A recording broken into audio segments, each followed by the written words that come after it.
Tell me when. Count to 10. 10 seconds.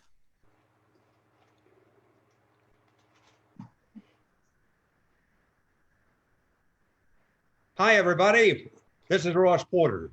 Thank you so much for joining us today for our first live telecast on our website. And of course, we so much appreciate you being with us, not only today, but I want to thank you for the contributions you've made the last couple of months since we started this website. It's great to hear from all of you, your comments, the bantering you have with other people who are on the same website. And it's fun at times to see you get into kind of a debate about certain subjects and go back and forth. But I'm very, very grateful for the fact that it's all been civil. Nothing's been nasty. I haven't had to cut anybody off. Keep it up. It's just been a great thrill for me and for all of our viewers, I think, to be able to see this. And today is a historic day for us, the fact that it is a live telecast, and we hope to have many more after this one. Before I go to our special guest, I want to bring in, well, one of the two fellows who is representing the website viewers today, and that is Barry Faulkner, who joins us from Lake Elsinore. Barry, thanks for being along today. Glad to be here, Ross. Looking forward to it. Well, we'll get back to you later and get your questions, but right now I want to introduce our special guest, Fred Clary. Fred was born in Ohio. He moved to Southern California as a teenager, graduated from Torrance High School, went on from there to get a bachelor's degree in journalism from San Jose State University. He wanted to work in sports, and so he started out as a sports editor and also a sports writer for several papers in Southern California, at Whittier, at Pomona, and also at Long Beach. And while he was at Long Beach at the Independent Press Telegram, he was assigned to cover the Dodgers in spring training back in 1969 in Vero Beach. Well, when Fred got down there, he found out somewhere along the way that the Dodgers really needed somebody else in the public relations department. So he said, well, I'm your guy, I think. And sure enough, they hired him. And from then on, he had a fantastic career with the Dodgers. He was with them from 1969 to 1998. They had all kinds of positions. He became the really head man of public relations in 1975. And then in 1987, President Peter O'Malley selected Fred to be the new general manager of the Dodgers. And the rest, I guess you could say, was really historic as far as that was concerned. Fred had the idea to put in the theme Dodger Blue. Then after that, it was the Think Blue campaign, everything to promote the Dodgers, and he did it in outstanding fashion. As you could tell by all the attendance figures, the Dodgers have been #1 in crowds for years and years. And Fred then rebuilt the Dodger Ball Club. He had to, because they had finished 16 games under 500 in both 1986 and 1987. And in 1988, Fred, you were the architect of a Dodger team that stunned the baseball world. The pundits, many of them, said the Dodgers will finish 4th in the National League West this year. Of course, you won it. Nobody thought you could beat the Mets in the LCS of the National League because New York had beaten the Dodgers 10 of 11 times during the regular season. Well, you shocked everybody. You beat them in 7. That puts you in the World Series against a heavily favored Oakland A's ball club. Everybody said, well, Dodgers have no chance. Yeah, Dodgers won it in 5 games. Fred, it's wonderful to have you with us today, and what a magical year that was for a lot of people. Ross, so great to be with you and your viewers, and indeed it was a magical year, one that we'll never forget, one that Dodger fans will never forget. So it was something that is there for all time and represents so many wonderful memories. Well, we'll have a lot of questions for you and a lot of feedback because we're getting questions and still getting them from our viewers out there, and we'll pose those for you along the way. But we thank you for your time today, and we ought to have a real good time. Here's the first question I've got in today. It's from Bradley Haynes. He says, Fred, will the game ever return to small ball? grinding out runs, and tight, low-scoring games? Bradley, I'm afraid the answer to that, and looking at it today, everything can change. Everything does change. But it's hard to envision going back to a small ball type of baseball when you look at how teams are teaching today, what they emphasize today. It's a game of, unfortunately, in many ways, a game of strikeouts and home runs. It's a game of spin rates and launch angles. So I would hope, I mean, I've loved the game all of my life.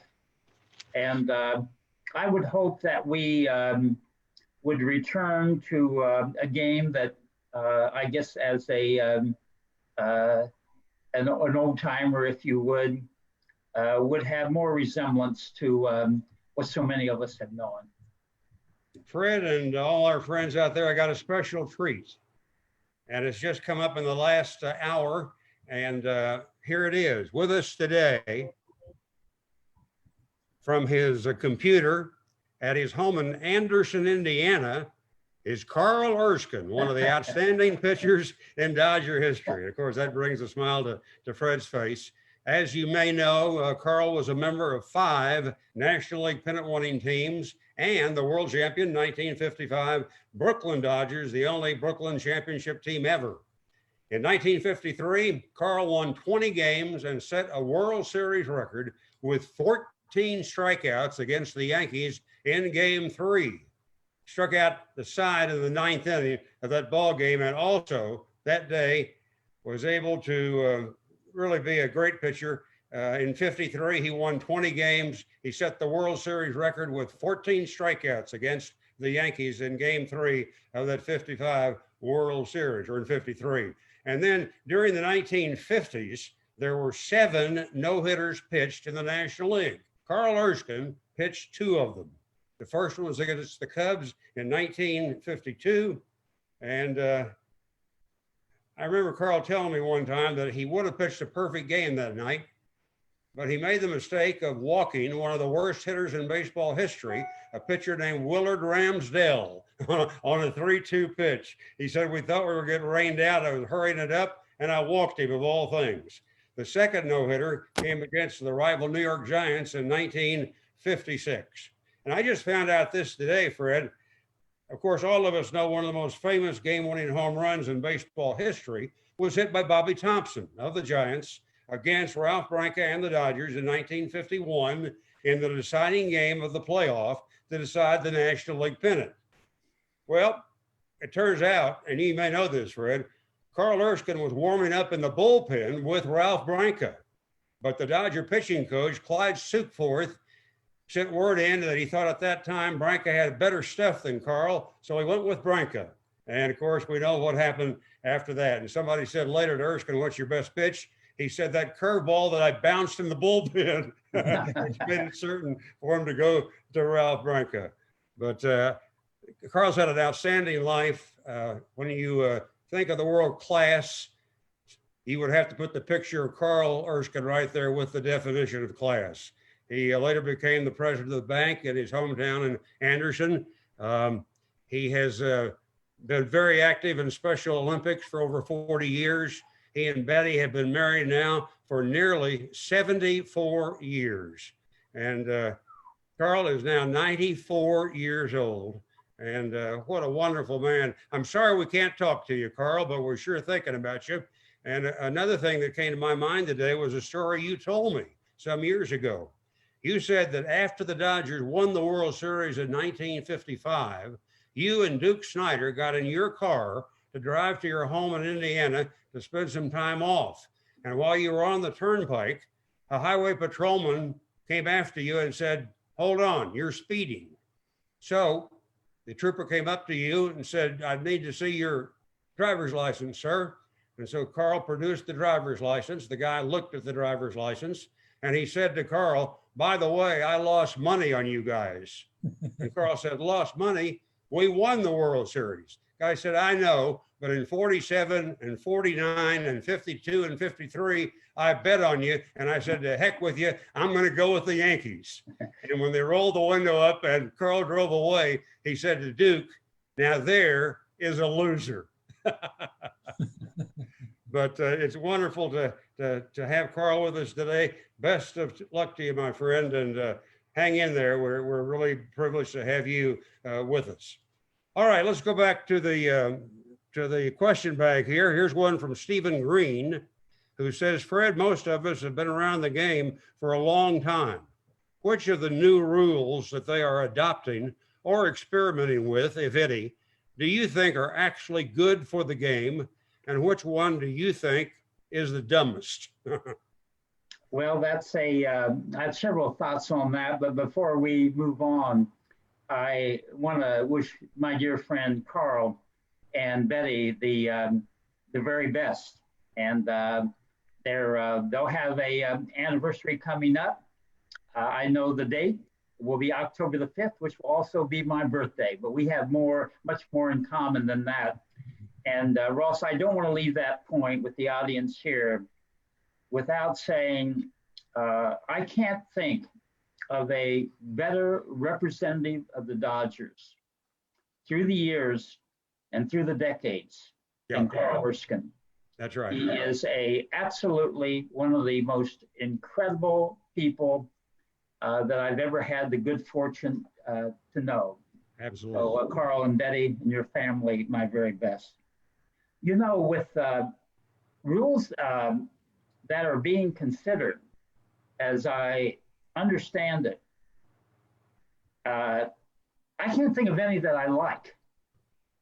And I don't know, it's probably not fair for me to say that or judge that quite so harshly, because I don't know them in depth. And the reason for that is I really don't want to know them in depth. When you're telling me that you're going to start regulating where the fielders can play, I don't understand that. I don't want to understand it because I don't want any part of it.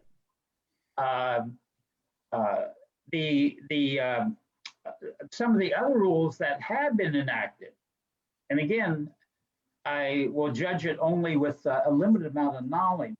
But I saw a case in a game the other day that the rule relating to the number of hitters a pitcher must face doesn't make any sense. So those are two examples of what I'm seeing and hearing.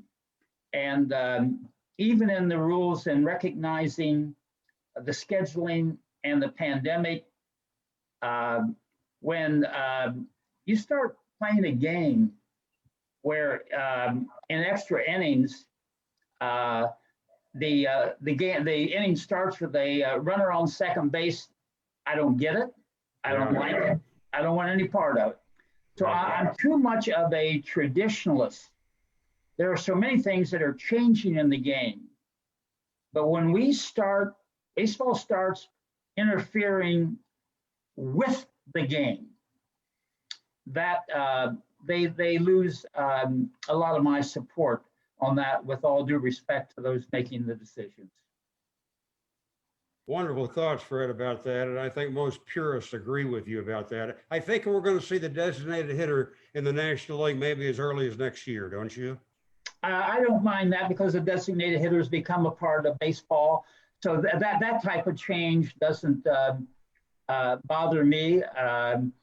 I wasn't necessarily in favor of the designated hitter, but when the American League went with it, and so we've accepted that. But I think that more than anything, that changed the strategy of the game more than the actual playing of how the game is played. And some of the rules I understand in terms of the positioning of a catcher on a ball that's coming into home plate with a runner coming from third base. I understand that, and even some of the rules related to what takes place at second base, because I'm all for preventing injuries, but I'm not in favor of changing a game that has been tested by time, that has brought us great games and great memories for decades. Let me try one more on you because it's really a current topic, and that is some people are pushing baseball to move the pitching mound back. It's now 60 feet 6 inches from the mound to the plate. Some people are saying we'll move it back a couple of feet. What about that? Don't like it, Ross. Don't like it. Again, the next thing we'll be talking about, and this is where the administrators are getting involved in something where they shouldn't be making the decisions. Are we now going to consider, when we're going to move the pitcher's mound from 60 feet 6 inches, are we going to consider the changes related to the bases, the feet, the 90 feet? I mean, where do we start? Where do we end? The one thing that I would feel more comfortable about the changes that are being made in baseball, I want to be sure that those changes are being made with great discussion and indeed with the blessing of the people when it comes to playing the game that I respect most in the game. Those people who have played it, those people who have spent a lifetime working in the game as coaches, as players. And so when you start changing the game, I think a lot about a dear friend. If I was involved in the game today and a lot of these things, one of the first guys I would have gone to then, would go to now, would be Soch. Say, hey, Mike, what do you think? I want to hear. I want to hear from the people who've been there, who've played it, who love it, and most important, who respect the game. Beautiful. Hey, just to let you know, folks, this is a live telecast. I'm going to go to the scoreboard and tell you that the Giants and the Padres have both lost their games this afternoon. The Giants were shut out by the Nationals 2-0, first game of a doubleheader. Eric Fetty returned after nearly a month on the COVID-19 injured list and pitched 5 sharp innings, and there was a 7-inning game. Kyle Schwarber hit a home run, and Kevin Gausman of the Giants got his first loss in 8 games. The Padres have just lost to the Mets 4-1. Marcus Stroman pitched a wonderful game for New York to win that. So at this hour, the Giants now lead the Dodgers by half a game. The Padres are 3 out. If the Dodgers beat Texas tonight and Washington wins game 2, the Dodgers will move into a first-place tie with San Francisco in the National League West. But Fred, I got to tell you, the improvement of the Giants this year, to me, has been astounding. Here's a team that was 14 games back of the Dodgers at the end last year, and they've come on now, and as of this morning, they had the best record in baseball. Ross, there's a part of their plan that I liked a lot and I thought about. In the game today, when so many clubs are going to young players, developing their players, giving the players a chance, there's one thing I thought about in being so fortunate to be with the Dodgers. One thing that I thought about that never changed through all the years. How do we prepare to win this season? And when I say win, I mean win as many games as possible and the ultimate goal of the World Series. But here's the thing, Ross. In the game today, the way that's structured with the players, a lot of good veteran players have been left on the sidelines. I can't go over it on detail, but I've seen enough to know that the Giant general manager previously with the Dodgers had the foresight to realize, when you talk about value, that there are players out there who aren't getting a contract because they're 31, they're 32 years old, because we want to give this young guy a chance.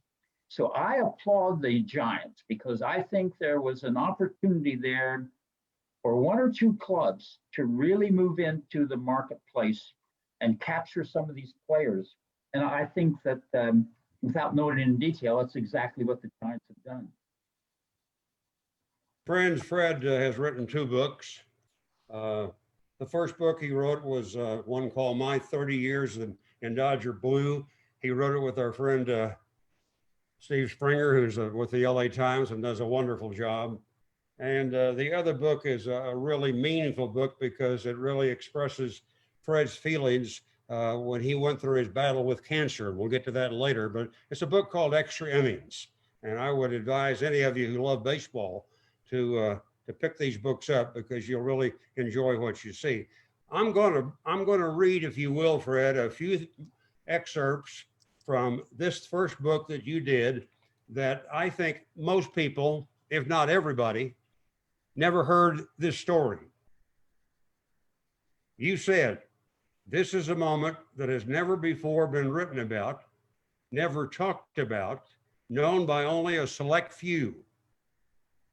It was just after the conclusion of the 1983 season. The Dodgers had reached the playoffs only to be eliminated in the National League Championship Series by the Phillies, who knocked them out in 4 games. Despite the defeat, Tommy Lasorda felt it was a good time to ask for more money. He had just completed his 7th season as the Dodger manager, and over that span, the Dodgers had been in the postseason 4 times, including the World Series 3 times, topped off by winning the 1981 Fall Classic from the Yankees. So Tommy went into negotiations with Peter O'Malley for a new deal. Those negotiations dragged on. They finally reached an apparent stalemate. In fact, Peter asked Fred to go down and have breakfast with Tommy one morning and see if he could improve the situation. They had a nice breakfast, and that was about it. They both then headed to Dodger Stadium. Tommy went to his boss's office, to Peter O'Malley. Fred went to his office and just sat there. Well, the meeting between Tommy and Peter didn't take long. When it ended, Fred said, "I was summoned to Peter's office, as were Al Campanis and scouting director Ben Wade. Peter told the 3 of us that he had been unable to break the deadlock and that Tommy had decided not to sign a new contract. The Dodgers, it appeared, were looking for a new manager." Tommy had gone downstairs to his office next to the clubhouse to make a few calls. Fred said, "There's no doubt in my mind Tommy had been approached about his interest in becoming the manager of the New York Yankees, and there were discussions about a 5-year contract." Well, with Tommy refusing to budge, Peter didn't waste any time getting to the next order of business. He asked the 3 of us for our recommendations on a replacement for Tommy. Al was first. He suggested Bobby Valentine. Fred said, "I was second. I wasted no time in offering my candidate, Joe Morgan." Morgan had never managed, but he had just completed his 21st season in the majors by helping the Phillies reach the World Series. At 40, it was clear his playing career was in its final chapter. Joe Morgan had always struck me as someone with a great knowledge of the game and someone who had earned the respect of everyone in the game. I received a second on my suggestion of Morgan from Ben and approval from Peter. Al went along with the sentiment of the group. Joe was still under contract with Philadelphia. So with Al, Ben, and me remaining in the office, Peter placed a call to Philly president Bill Giles. Peter first warned Giles that the call was confidential. He said he was calling for permission to talk to Joe Morgan about an important position with the Dodgers. As soon as Peter hung up, however, he was told Tommy was on another line. Calling from his office downstairs, Tommy asked Peter, "Is that offer still on the table?"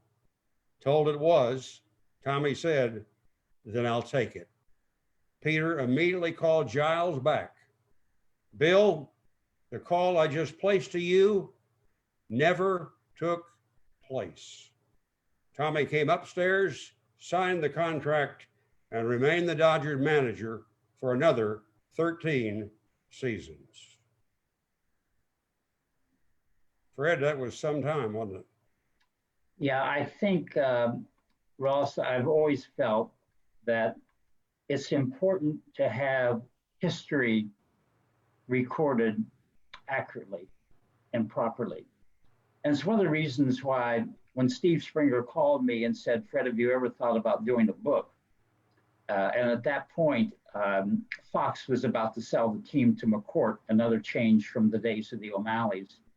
And I said, Steve, you may be talking to the right guy at the right time.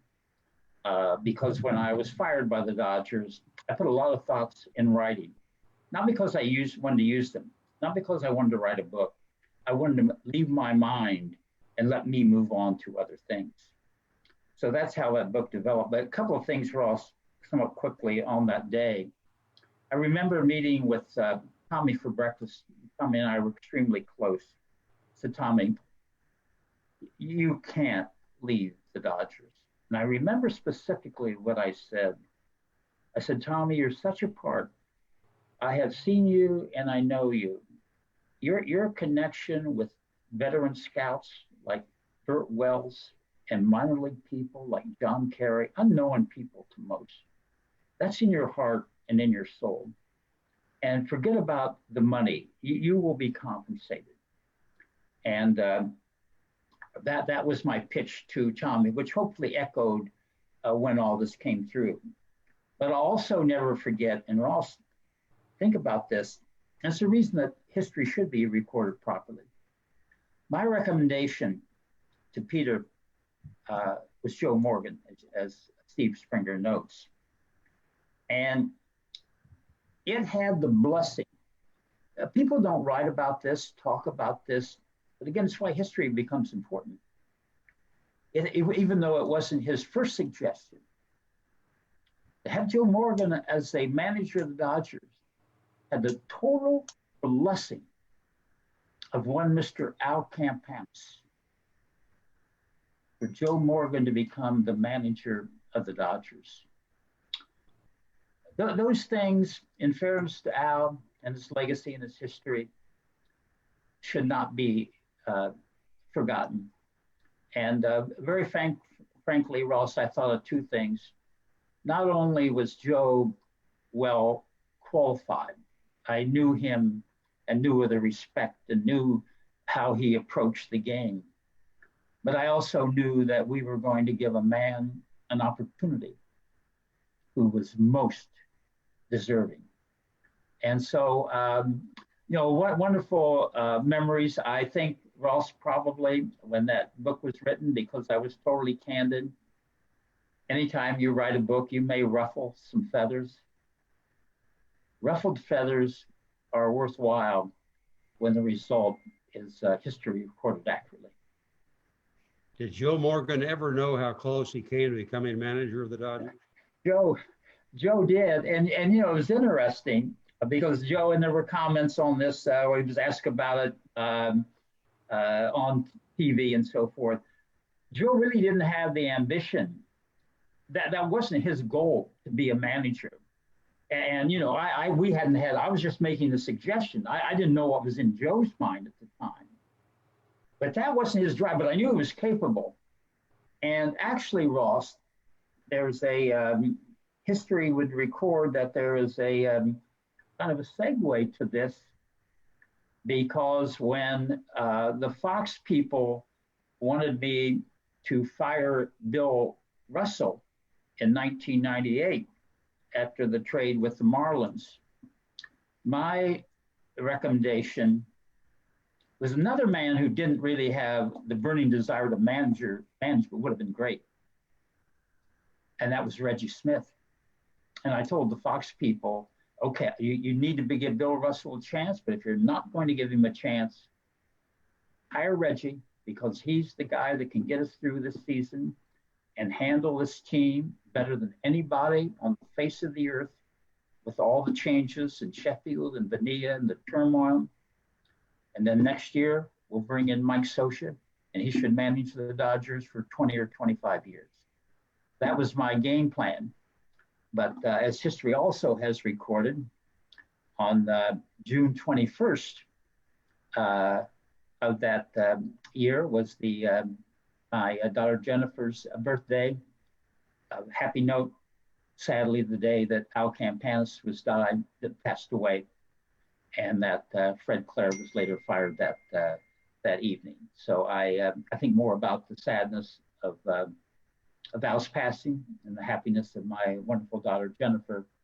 And I knew even when I walked out the door at Dodger Stadium after 30 years, life will go on, and I'll continue to try to contribute in any way I can.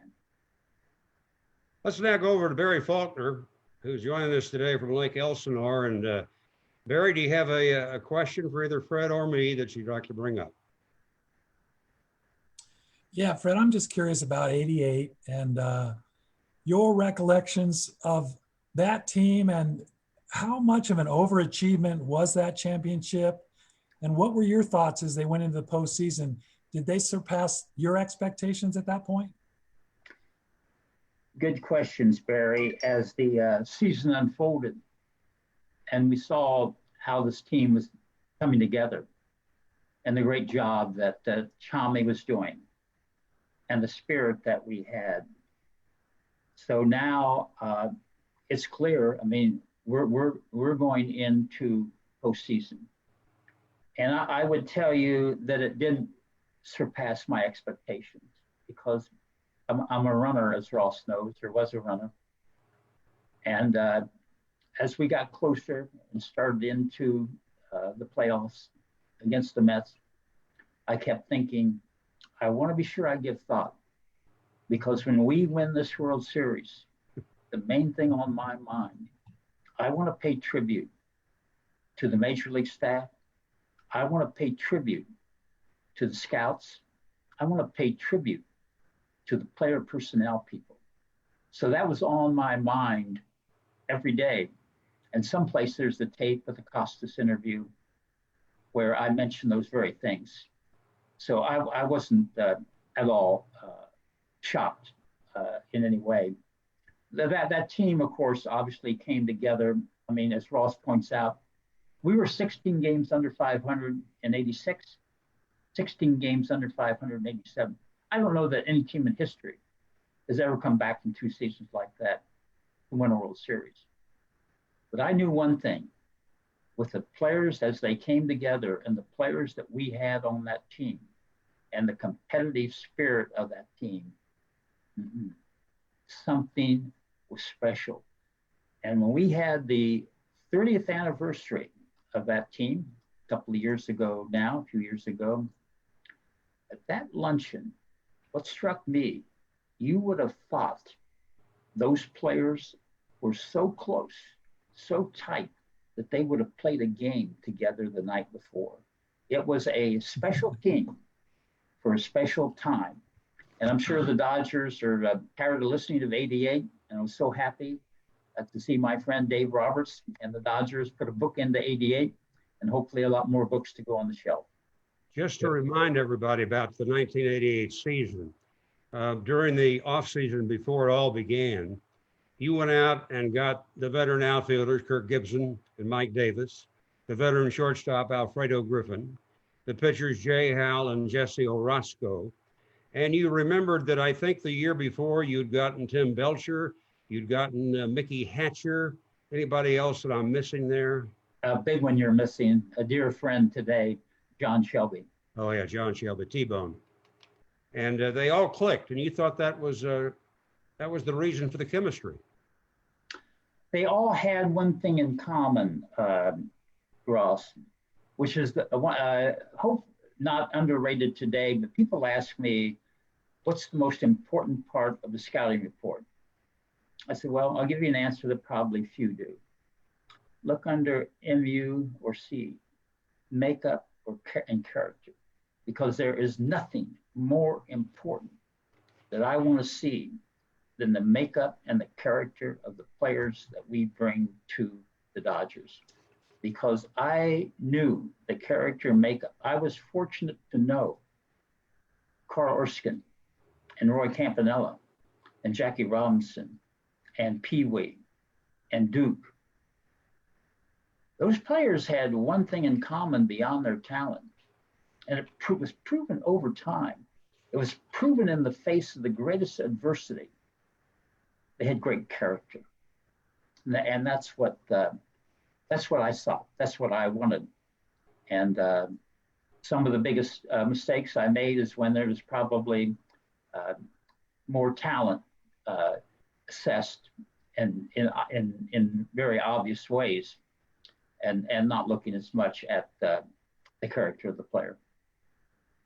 John Crowley says, Fred, you went from newspaper journalist to PR exec to Major League Baseball general manager. That is an amazing career trajectory in any profession. What can you share with any person who is looking to deviate from what might be considered a, quote, traditional career path? Beyond working hard, what are some ways to get your superiors to see you in a different light? And how did you specifically convince the Dodgers after your first season of replacing Al that you were the right man for the permanent GM role? Well, John mentions dismissing hard work, and I would begin with hard work. I think of my wonderful friend, legendary John Wooden, who Ross knows well. His quote was, "Make each day your masterpiece." I think there are several things that you do have to be dedicated. First of all, you have to be in a field to be successful that you're passionate about. And I was, as anybody knows who knows me, I was extremely passionate about baseball. I grew up loving sports, growing up in a small town in Ohio, and basketball and baseball. One of the things that I read that struck me, and it proved to be true, if you want, whatever the business that you're in, find out what your boss is trying to accomplish and help him accomplish it. And the best book that I've read that could help someone in a career, and actually the only sports figure mentioned in the book, is Coach Wooden. And that book is the wonderful book, Jim Collins' book, Good to Great. Because when you talk about a career span, Good to Great, which is a book about the greatest companies in America, not based on their stock price, but based on how they got to be where they want to be. One of the things that Jim Collins emphasized with his study group was the flywheel concept. Day after day after day after day after day, doing the best you can. You want an example of that? He's on the screen, Ross Porter. From the time he could first remember, he wanted involvement with sports and saw a path in radio. You want another example or two? Like Ross, the greatest, Vin Scully and Jaime. Ross knows because he was there. If you went up to Vinny into the booth before a spring training game, he was as excited and as prepared as if it was the 7th game of the World Series. You have to have that work ethic. You have to have that flywheel concept. And the other thing in Jim Collins' book that I like is the hedgehog concept. You just keep digging. Don't let people tell you you can't succeed. So when Peter asked me to take the job as general manager, I said to him, Peter, I'll take it. I just want to be sure we have one understanding. I get full, total, complete responsibility, because you have to be responsible if you're going to be successful. Because too many times blame is passed here or there. And so as far as after the 87 season, Peter and I did meet. And he was considering, again, we were 16 games under 500, aching to change.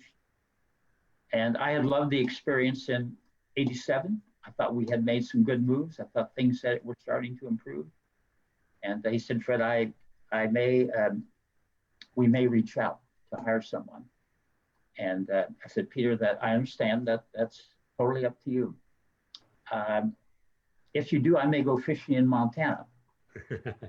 And I said, I don't say that, and anybody know me, I don't say that as a threat. I enjoyed this. I want to do this. But if I don't, I accept it. And I'll think about what to do next. Fred, you have used the words Dodger way many times. Tell us about that. Well, I think of the Dodgers, I don't necessarily reference a book. I think Al's book, The Dodger Way. I think that through all of the years and being so fortunate to be there with Walter Alston and his 20 plus years, and then with Tommy, and when Tommy was introduced as the manager, an important day for Ross and myself that ties in with our relationship. Both Tommy and Walter were a true reflection of the Dodger way. Neither one was a great player. Walt had one major league at bat. Tommy had a few major league games. But they understood scouting. Tommy moved into scouting after his player career. They clearly understood player development. And like players themselves, when they got a chance at the major league level, they were prepared and rightfully went on to the Hall of Fame. So I think the Dodger way, many thoughts come to my mind. I think of the Dodger way. I certainly think of the, in many ways in my history, as Ross well knows, indeed the O'Malley way. People talk a lot about the Dodgers during those days as family. You know what? I never heard Walter O'Malley or Peter O'Malley use the word family. They didn't use that because they knew they were running a business. But what they did do, they treated their employees and they treated their clients, the fans, with respect and trying to make everything as good as possible. The best bosses you could have, Fred. Yeah. The best. That's the Dodger way as I knew the Dodgers, and it was always striving to win. And so we see the Dodgers of today, and I must say where they are today, with the talent that they have on that team, and with the way that they have been developing young players and having the good fortune to have big payrolls and sign free agent players, this organization is going to be dominant for a number of years. They're on a great path, and I have the highest respect for their accomplishments. Michael Green. Fred, I would very much like to know more about Ross's hiring. I've heard rumors that Vin actually was close to leaving the Dodgers and that other announcers were considered. You tell your version, I'll tell mine. No, it's very clear that in my mind, with television expanding, that we needed, and Peter recognized, we all recognize, we've got to add to our, we got to bring in someone in a very, very important role. And I made the suggestion to Peter that there is a young man at KNBC in Los Angeles, NBC, who I think could do a great job. And he said, and Fred, you're referring to, and I said, Ross Porter, of course. He said, okay, go talk to him. So I was attending a sportscaster's luncheon at the Ram's Horn. Ross can verify this story. And I said I was going to ask Ross about his interest in becoming, joining Vinny and Jerry Doggett. And I said, I was just about trying to catch Ross's attention. I said, Ross, I've got something I want to ask you. And Ross apologized. He said, I'm so sorry. He said, I've got to go catch up with Terry Donahue. I've got to do an interview with Terry. And I've only got a minute. I said, no problem, Ross. So Ross went on. So now we've mentioned the story. It's the press conference where Tommy's being announced as the new Dodger manager replacing Walter Olson. I was conducting the press conference. So I knew I'd have a chance to talk to Ross. Before I could talk to Ross, Ross comes up to me. And he said, Fred, he said, I'm sorry about the other day. So there's something you wanted to ask me. What was that? And there's a little devil in me that not everyone knows about. I said, yeah, Ross. I said, let me ask you something. I said, do you know anyone who might be interested in joining our broadcasting team? And Ross said, Fred, let me give that some thought. And I said, yeah, Ross, you do that. I no longer got back to my office than my phone rang. This is my version. Ross can tell his. And it's Ross. He said, Fred, this may surprise you, which it didn't at all, but I may have an interest in that job. And I said, great. So that to me is the recount in my memory bank as to how Ross, and they wasn't going to be hired, of course, without the most important blessing. Peter can have his thoughts. Fred can have his thoughts. No one has more thoughts on this too, as far as getting the approval, than one Mr. Vin Scully, who I was confident and knew, as it turned out, that Vinny wholeheartedly gave his endorsement. So that's how Ross started a few decades ago. I'm going to make one very minor correction, Mr. Clare, to your story. Okay. I had a choice of taking the film of Tommy and Walt Olson back to Burbank, or I could stay around at Dodger Stadium and have a sandwich with the rest of the media. I said, well, what I'm going to do, I think I'll just get a bite to eat. So I got the sandwich, I came out of the line, and Fred had an open seat next to him. So I sat down. Everything that Fred has just said is true, except one thing. When he turned to me and said, do you know of anybody who might want to take this job? I took either 1.5 or 2 seconds and said, yeah, me. Now, it's a Wednesday. We can't do anything Wednesday night. It's too fast. We haven't caught up. Thursday's a day off. I have a NFL game on Sunday in Buffalo, and I have to go to Buffalo on a red eye on Friday night. So Fred and I worked it out that Friday after I did the 6 o'clock sports at Burbank, I would come over to the Dodger Stadium. They would make it like a CIA operation and put me in a booth in the back of the press box in the dark. I'd bring my little tape recorder and I would audition. Fred had said to me at the stadium earlier, a couple of days before, he said, do you have a tape? I said, Fred, I haven't done baseball in 20 years since I was at Oklahoma. Oh, he said, we got to have a tape because we got 200 candidates for this job. All right. So over I go Friday night. I get in the back booth. It's the Dodgers and the Padres, except it wasn't. It was really Albuquerque and Hawaii because the Dodgers and Padres were out of the race. They'd brought up the minor leaguers. So my idea was, okay, let me do about a half an inning to warm up. I'll back up the tape and go for good. So I did about a half an inning or so. I backed up the tape. I listened to it. I said to myself, you know, I could do better. I could do worse. That's pretty representative of what I can do. I'm not going to even do another one. I gave the tape to one guy who gave it to another guy who gave it to Fred. I went to the airport. Fred said to me, call me when you get back from Buffalo Monday morning. All right. I get back Monday morning and I call him. Fred says, we like your tape. It's down to you and one other guy. We're going to send the 2 audition tapes out to Vin's home and let him listen. I'll get back to you later in the day. 4 or 5 hours went by.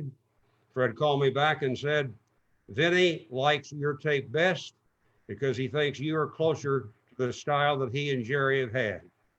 So from a Wednesday when I was very, very happy at Channel 4, working with some great people on the news, from Wednesday until Monday, the whole life turned around for me. And I always have Fred to thank for that, for 28 wonderful years with the Dodgers. That is my version of the story. Well, they're not too far removed, Ross, but great memories of that have followed that time. All right, let's see now. Let's check with somebody else. How about Mark Watkins has a note here for you. Thanks for agreeing to join and answer questions, Fred. I've always felt that the mental aspect is what separates many of those who make it to the major leagues. How much was that a part of your process as a GM, and how were players evaluated to determine their character, drive, and overall makeup? Well, we always had, as far as players within our system, that great training ground of the Dodger farm system. So when we had a player come through rookie ball, A ball, double A ball, triple A, 3-4 years in the spring, we knew chapter and verse who that player was. Because the Dodgers coordination and discussions and bringing together their scouts, their minor league people, major league people. So we always had a good understanding and good insight, because one of the things where the Dodgers benefited for so many years was continuity. So many of the people who had seen others who had come up through the system, who had seen their acceptance to instruction, their improvement from different levels. But the assessment of what a player was all about was always extremely important. And when we were bringing in a player from another organization, as our scouts know and our pro scouts, in fact, Phil Regan said to me the other day, he called me and said, Fred, I'll never forget. He says, anytime we were looking at a player, you were always asking, what is he about? What is his character about?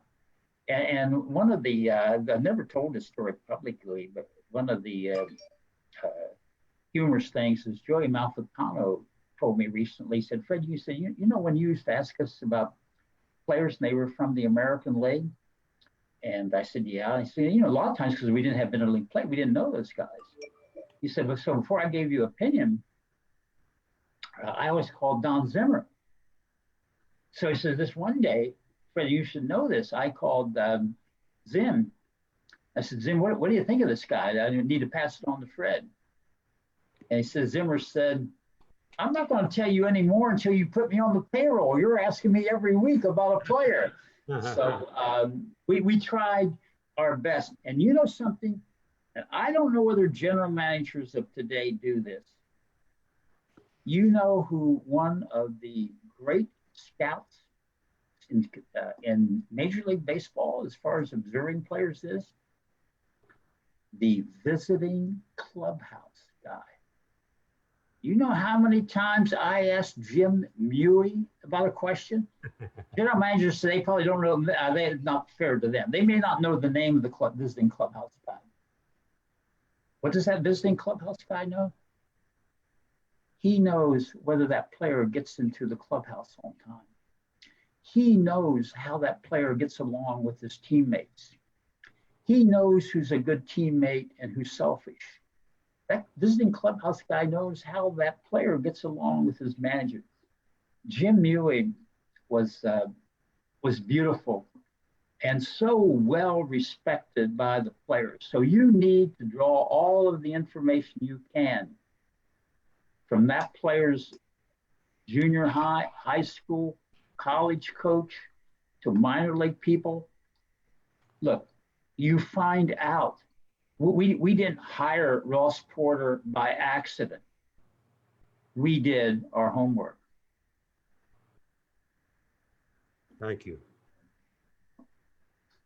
Fred Clare's our guest, if you tuned in a little bit late, and it's just been a great pleasure to talk to you. And Fred, I got some more questions for you. And I also want to talk about your second book here in a couple of minutes. But I think I'd be remiss if I didn't bring up two more things that everybody out there would like to hear you explain your side of the story. And I'll begin that with the Mike Piazza trade.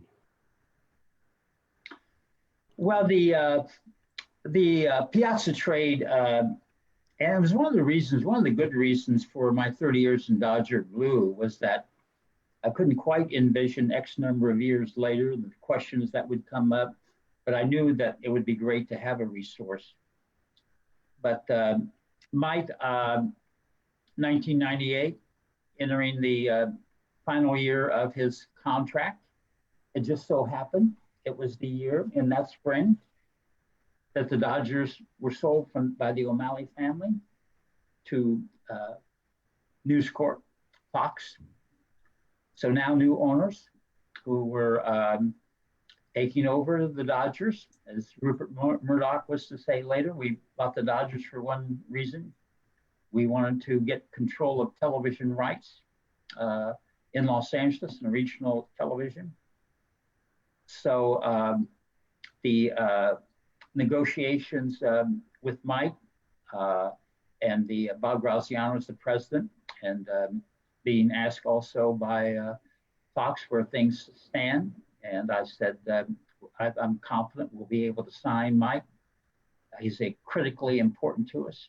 We've got all season to work on it, but we need to, the ultimate goal, the ultimate achievement has to be to sign Mike.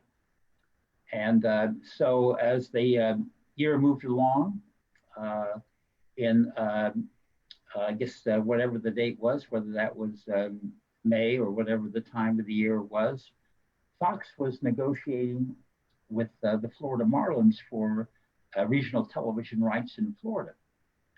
And the Marlins said, you know, we really don't have a handle right now on our finances because we've got these contracts, big contracts with Bobby Bonilla and Gary Sheffield and others.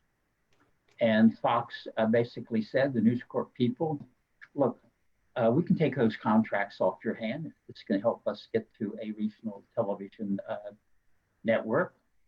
And so that indeed is what took place after my most recent meetings, assuring Fox that it was important and that we would be able to sign Mike. I was in my box at Dodger Stadium for a game that night, and got a call from Bob Graziano that the Dodgers have just traded Mike Piazza to the Florida Marlins. Mike and Todd Seal for Gary Sheffield, Bobby Bonilla, Jim Eisenreich, and a right-handed pitcher. And I said, Bob, he said, it needs to be announced tonight. And I said, Bob, there'll be two announcements tonight then, because after the trade's announced, I'll announce my resignation. Because you don't need me. You don't need a general manager if Fox is going to start making player personnel moves. So I went back to my office. My phone rang. It was Derek Hall, now the president of the Diamondbacks, working for the Dodgers at the time in publicity. He said, Fred, you know, the trade can't be announced tonight because Gary Sheffield has a no trade contract. I said, of course, Gary Sheffield has a no trade contract. I just assumed that had been resolved when you tell me that there's a trade that's been announced to be announced tonight. So as it turned out, the trade could be announced that night. The Sheffield contract had to be resolved, which I wasn't going to leave the Dodgers in that type of mess. So I stayed on to resolve that. And then when we announced the trade, I told the media exactly how it happened. And I remember Bob Kaiser, the Long Beach paper, came up to me and he said, "Fred, the Fox people are so mad at you. They are going to fire you as soon as they get a chance, because Fox had told Major League Baseball there will be a separation between baseball and television." They blew the wall down with that deal. He said, they're going to get you, Fred. You don't have long. I said, that may be, but if you think I'm going to go before the fans and the media and not tell them candidly what happened. So that brings us back to the date of June 21, when I got a call with the team in Colorado, 1998, anniversary coming up, saying that I should stop by the stadium on my way home, because they wanted to see me.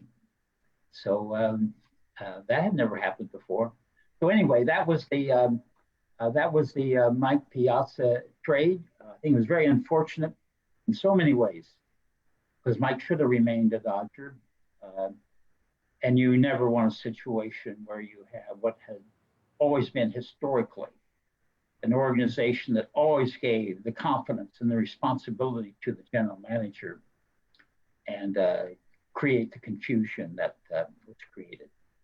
Bill Russell was called at the same time, and you all went in almost together that night, and they later referred to it as the Sunday Night Massacre. Well, that's the way that it turned out. And when I walked out of the stadium that night, after 30 years, I knew that life would go on. And one of the things that I thought about was I want to try to help young people with an interest in the business world of sports.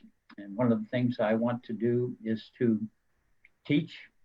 And so I worked out an arrangement with USC at the Annenberg School, class titled Sports Business and the Media.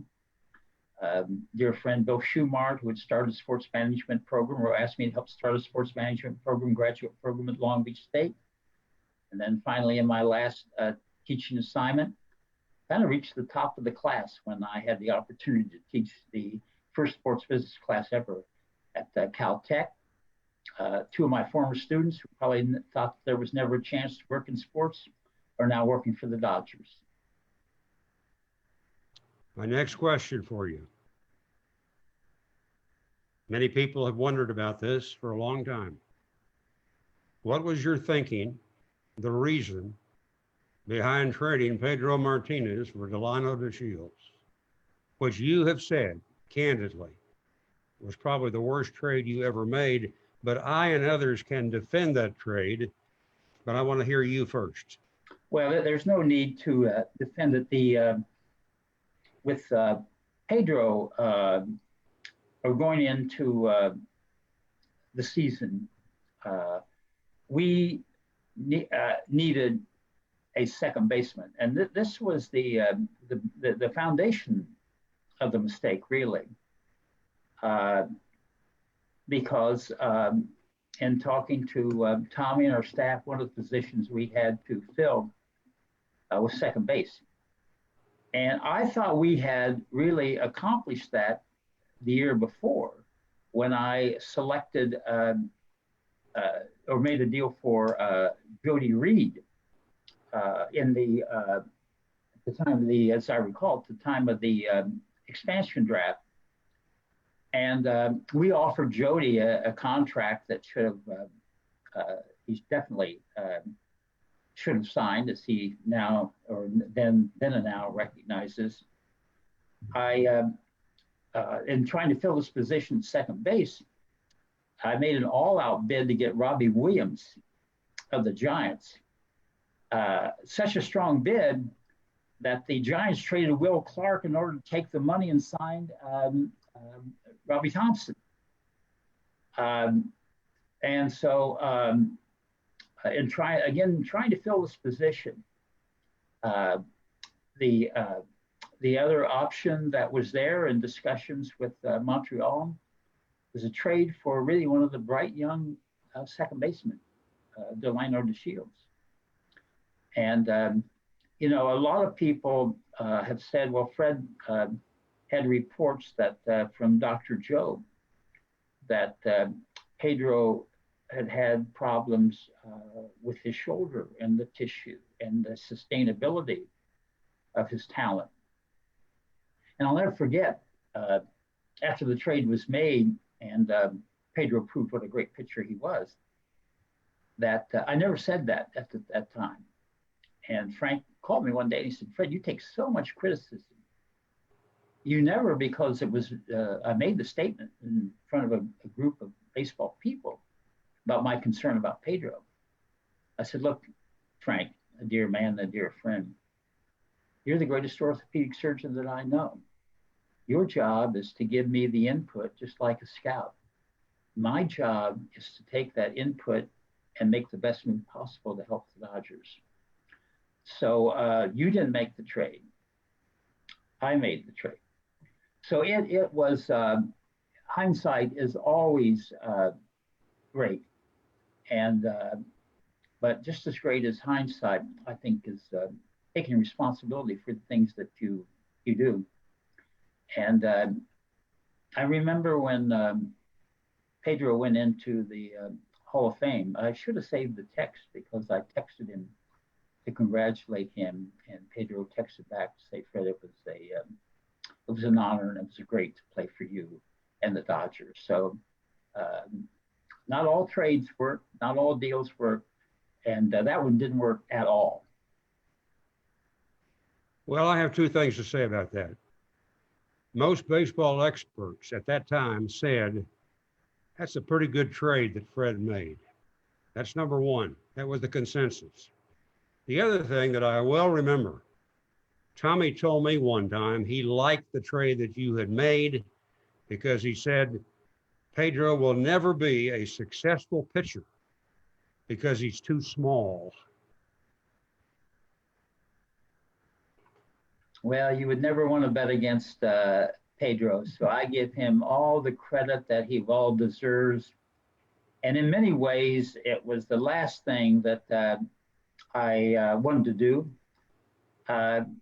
because I really, I had so much respect for Ramon as a pitcher. And so I think that in the final chapter of all of that, you just have to acknowledge the greatness, not only of Pedro the pitcher, but Pedro the person. He has my my greatest respect, and wish we could do that trade over, but they don't have mulligans in baseball. Fred, I wanted to get into this with you tonight because I don't think people understand what goes into this.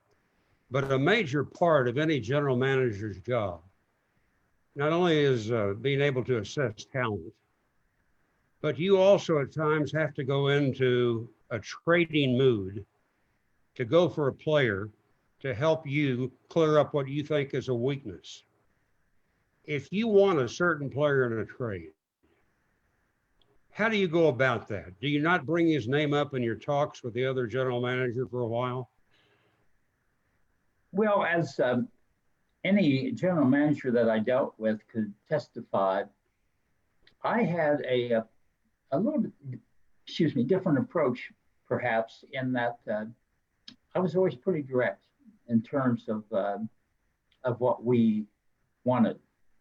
And I just felt that was, I didn't try to be coy, I didn't play games. And I found that there were certain general managers that I really worked well with because they were very direct. Sandy Alderson was one of those people, which was part of the deal that we made with Oakland and the New York Mets. So I always relied heavily in terms of the player and the evaluation of the player. And but then in talking to the general manager, letting that team know we have a need, and you have a player that I think can help us. And because the best deal, truly, is the deal where, because it prolongs the good relationship, where both teams can benefit. And so that's the way that I always approached it, and I think that's the right way to approach it. How do you bring a third team into your trade talks, and how does that conversation begin? Well, that happened in the first winter meetings that I was the general manager. Of course, the winter meetings of '87, when we had what I saw as three definite deficits. We had to have, in my view, a shortstop. We had to have a closer. And we needed, and I felt had to have, a left-handed relief pitcher. Trying to make a deal of that magnitude with three players, identifying them on one team, where the one team is willing to give up those three, is not an easy thing. And at the end, I think it had to do with personalities, because Sandy Alderson is the general manager of the Mets, and Joe McIlvaine as the general manager. Sandy is the A's, and Joe McIlvaine is the Mets general manager. Were guys who, like me, were very direct in what they wanted to do, gave a lot of thought to it, but you knew a deal could be made. And so once Sandy and I first came together, and then in trying to recognize then the left-handed relief pitcher, and realizing we had a chance with the Mets, and Joe McIlvaine had an interest in a right-handed pitcher we had at Double A at the time, who he really liked, by the name of Jack Savage, player out of Kentucky, who didn't really go on to a major league career. So it takes a lot of communication. And this is the other thing about it. You can't play games. You can't be saying, oh, I want this guy, or I want that guy, or I don't really need a shortstop. I'm looking for, you can't, to me, it was not trying to be clever. It was being direct. And I try to use that same philosophy in terms of dealing with agents. And I can remember one time after Dodger days, when Scott Boras called me. He said, Fred, he said, could I have lunch with you? I said, sure, Scott, I'd love to have lunch with you. But in my curiosity, I said, what are you going to talk about? And he said, Fred, you know, in observing you through the years, it was kind of remarkable. What you told the agent, and what you told the player, and what you told the press, you never seem to run into a lot of controversy. And I says, well, Scott, we can have lunch, but I'll tell you one quick answer. You tell them all the same thing, and you tell them the truth, and you got a pretty good shot at avoiding controversy. So I found that formula worked. And I think things like that, they don't change in time. Those are the foundations to Jim Collins' Good to Great. If you wanted to go after a free agent, do you start by talking to his agent? Oh yeah, of course. You know, you have to. And you know, the most significant free agent that we signed, of course, was Kirk. And his agent is someone who is a close friend today, through all the conversations and through all the dealings, Doug Baldwin. And so when Kirk became a free agent, I didn't know Doug, but called him, introduced myself, told him that I want to sign Kirk. I knew enough about Kirk through our reports and through knowing him. And so that started the conversation. And The other person who's due of credit in all of these discussions is the Dodger attorney, who at that time was very much involved with baseball operations, and with me, Sam Fernandez, because I wanted that legal part there in anything that we were going to do, to be sure that we were meeting all the requirements and total understanding of the financial obligations. So that's the way that that I approached it. When Jesse Orozco put the black tar, or whatever it was, in Gibson's cap at Vero Beach, and he stalked off and left the camp for some time till he stalked back in, did that set the tone for the 1988 Dodgers? I think so, Ross, because opening the first game at spring training, as you well know, at home stadium, and Kurt goes out to run, and Kurt's a very prideful guy, and that hat flies off, and there's a few giggles pointing. Kirk wipes his forehead, shoe black comes off. He stormed back to the clubhouse, Dodgertown, and he called me. He said, "Fred, I want to meet with the team tomorrow morning. I'm going home today. And I'm not playing again until I talk to the team." I said, "You got it." So Kirk, as history has documented, met with the team and basically made one thing clear. "I don't know why you guys are here." And there were a lot of great players there too, of course, including Soch as one of our leaders. But I'll tell you why I'm here. I'm here to win a World Championship. This is a team that's been 16 games under 500. But this is a significant player who's making it very clear why he's wearing this Dodger uniform. Because when I signed him, and I remember having dinner with him, he looked over the table at me and he said, "Fred, I do my research. I may have to kick some butt around here." And I looked at him and I said, "Why do you think you're here?" And indeed, he played a major role. Fred, your baseball knowledge is just extraordinary, and you have shared with us some wonderful things today. But now I want to get to maybe what's the most important part of today. And that comes in Fred's second book called Extra Innings, Fred Clare's Journey to City of Hope and Finding a World Championship Team. He wrote it with Tim Madigan. Fred, you have staged the battle with cancer for how many years? It goes back actually to, in its origin, to 2015. That was the start in a very innocent fashion when I had a little spot on my lip from many days in the sun at Dodgertown and other locations, and barely noticeable, but went in to see my dermatologist, as many of people on this call have done, skin issues, and she looked at it, and I would go to see her anytime I had a spot because I'm fair skinned. And she said, "Fred, this one we should take a biopsy. Even though it's small, we should take a biopsy."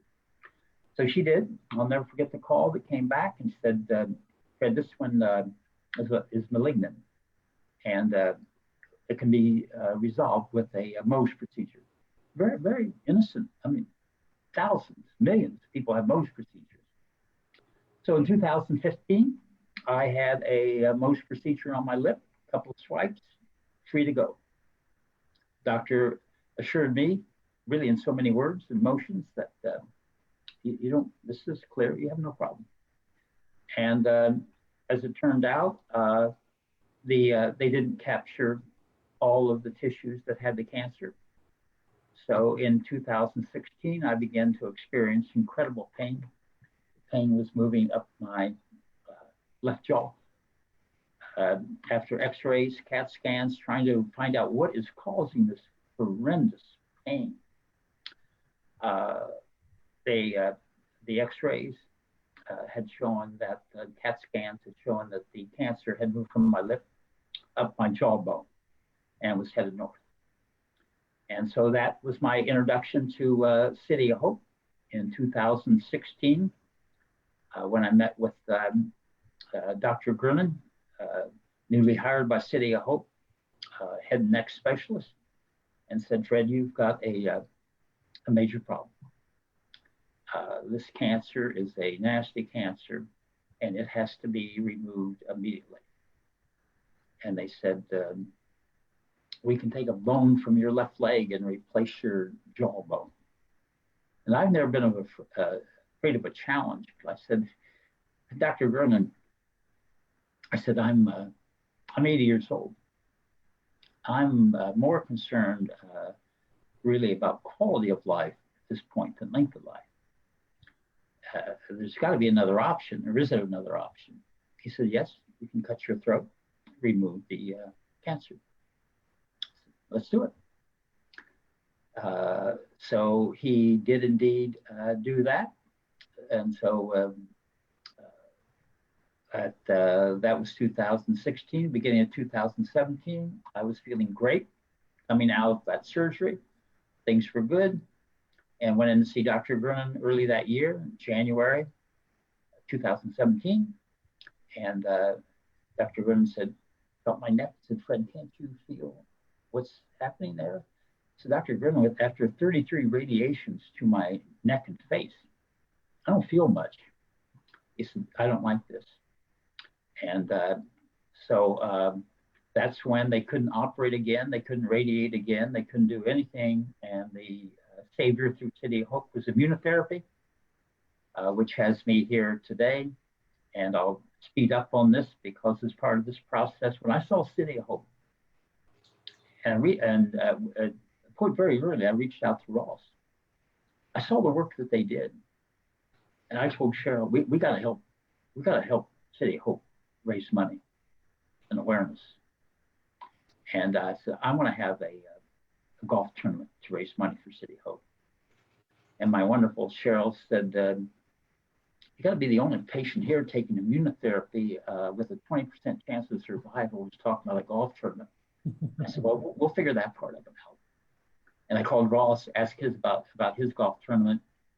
And so we were to go on to have 2 golf tournaments. Ross is such an important part of that, as was Vinny and Jaime and so many others. And raised $500,000 for City of Hope. And then in 2019, nearly about the anniversary coming up, I guess in July, with all of the cancer, with all the radiation, with all the treatment, my jawbone had given out. And so now I was back at the starting point. Now I didn't have a chance. They said, Fred, only chance you have, we got to take the bone from your left leg and replace your jawbone. So I said, let's do it. And so again, with great thanks to the City of Hope, 3 doctors, long surgery, I removed my fibula and replaced my jawbone. And so I'm here today to be able to speak and think, and very blessed. So Ross, thanks for the mention of the book. All net proceeds go to City of Hope. I remember one time, Fred, we were talking, and you said to me, I have had 33 treatments at City of Hope, and I was staggered. Did you ever figure up the total of treatments you had? No. No, I don't want to go there. I just know that when I would walk into City of Hope, this will sound strange. In some ways, it was like walking into our clubhouse. I don't know, not many people can make that analogy, because I knew I was in a place where I shared a common goal with the people there. In the deepest part of your mind and soul, I knew that I wasn't alone. There were patients there, some in far worse shape than I was. And so there was a collective part of City of Hope that is for those of you who've had the good fortune to know, to be involved with City Hope. I know you feel it, and I see the comments online. This is a very, very special medical center, not because of my experience. My experience is just one of many examples. But I have great respect and great appreciation for so many people who have supported City of Hope through our efforts. For those who don't know, City of Hope is in Duarte, California. I got a late message this afternoon, Fred, from Bill Tone. And he said, Ross, looking forward to this afternoon with Fred. As you know, Fred helped me get to the right people at City of Hope for treatment. For this, I will forever be grateful. How's Fred doing now after several surgeries at City of Hope? Looks like he has made a remarkable recovery. Well, you know, Ross, the reference to Bill there, one of the many things that Ross does, unbeknownst to others, is Ross reached out to a friend of his who gave me a call of encouragement and delivered a very powerful message. And that friend was someone who's battled cancer himself, Tom Brokaw. And Tom calls me one night, thanks to Ross, who had reached out to him, and said, Fred, I don't know, he said, I've been very fortunate. He said, I've been fortunate to be treated at the Mayo Clinic, to be involved with great medical centers. He said, and this is a lesson for all of us. He said, I don't know that much about City Hope, but I want to tell you something. Never be afraid to ask for a second opinion. It's your life. And I have been so blessed to be able to connect people with the City of Hope to get a second opinion and have seen the results of that. And one of the reasons for the book, this was not meant to be, was going to be a Fred book. That book was done. This was a book about City of Hope and fellow patients. And one of those fellow patients who Ross knows, worked with in some ways, and I'll never forget how it happened. It was Lisa Bowman. Lisa Bowman walked into a sportscasters luncheon. She's I think the only woman president of the Sportscasters Association in its history. The wonderful Lisa was using the cane. And we sat down, we were seated together by chance, by fate.